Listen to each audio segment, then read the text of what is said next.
ইতিপূর্বেই গণমাধ্যমে বিভিন্ন সাক্ষাৎকারে আমি বলেছি যে এনসিপি থেকে আমাকে যে বহিষ্কার করা হয়েছে এটির কারণ আসলে এনসিপি নিজেও পরিষ্কার করেনি।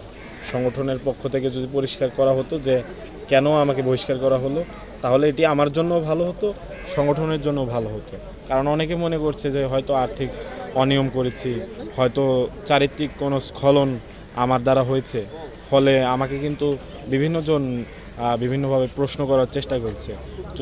যদি ডাকসুর মনোনয়ন ফর্ম সংগ্রহই আমার বহিষ্কারের কারণ হয়, সেটিও তাদের পরিষ্কার করা উচিত ছিল, তাদের যে আমাকে বহিষ্কার পত্রটি তারা দিয়েছে। তো সেখানে পরিষ্কার না করে একটি ধোঁয়াশা সৃষ্টি হয়েছে।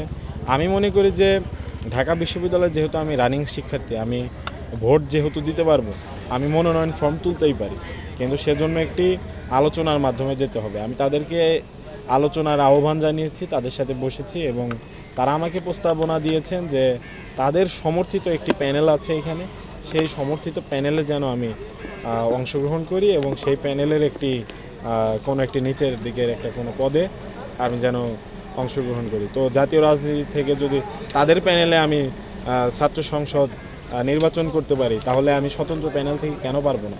এই প্রশ্নের উত্তর আসলে আমি পাইনি। জবাবে আমাকে বলা হয়েছে আমি যেন দ্রুততম সময়ের মধ্যে পদত্যাগপত্র দিয়ে যাই। তো এটির কারণ আসলে তারা স্পষ্ট করেনি এবং এটি বলার পরে আমি রাতে দেখেছি যে আমাকে বহিষ্কার করা হয়েছে।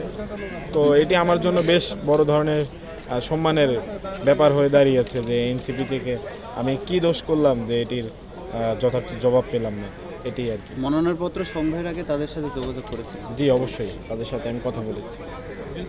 বিভিন্ন সময় শোনা যাচ্ছে যে এনসিপিতে দুইটা পক্ষ হয়ে গেছে, এই জন্য এক পক্ষের জেরে আপনাকে বহিষ্কার করা হচ্ছে, এমন গুঞ্জন শোনা যাচ্ছে। আসলে এটা এই বিষয়ে একটু দেখুন, এটি আসলে এনসিপির ভেতরে কর্তা ব্যক্তিরা বলতে পারবেন, কেননা এনসিপির একটি অর্গানোগ্রাম রয়েছে। এনসিপির অর্গানোগ্রামে 10 জন গুরুত্বপূর্ণ ব্যক্তি রয়েছে, তারাই আসলে ভালো বলতে পারবেন। এই সিদ্ধান্তগুলো তারাই দিয়ে থাকেন এবং আমি আমার জায়গা থেকে যতদিন এনসিপিতে থেকেছি এনসিপির প্রতি সৎ থাকার চেষ্টা করেছি এবং এই সংগঠনটিকে আমি আমার নিজের মতো করে ভালোভাবে সাজানোর চেষ্টা করেছি।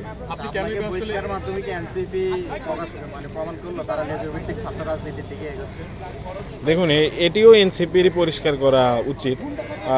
আমরা চাই না যে লেজুর ভিত্তিক ক্যাম্পাসে থাকুক। যদি আমরা গণ অভ্যুত্থানের ব্যক্তিবর্গই আমরা লেজুর ভিত্তিকে প্রশ্রয় দেই, সেক্ষেত্রে কিন্তু সামনের দিনগুলো, সামনের যে ছাত্র রাজনীতির রূপরেখা, সেটি কিন্তু যথার্থভাবে হবে না। তো আমার জায়গা থেকে আমরা বলবো যে অনেকাংশে সেরকমটি দেখেছি যে এনসিপি সমর্থিত একটি প্যানেল এখানে আছে, তার মানে এনসিপি আসলে এই নির্বাচনে অনেকাংশে নিজেই জড়িয়ে পড়েছে।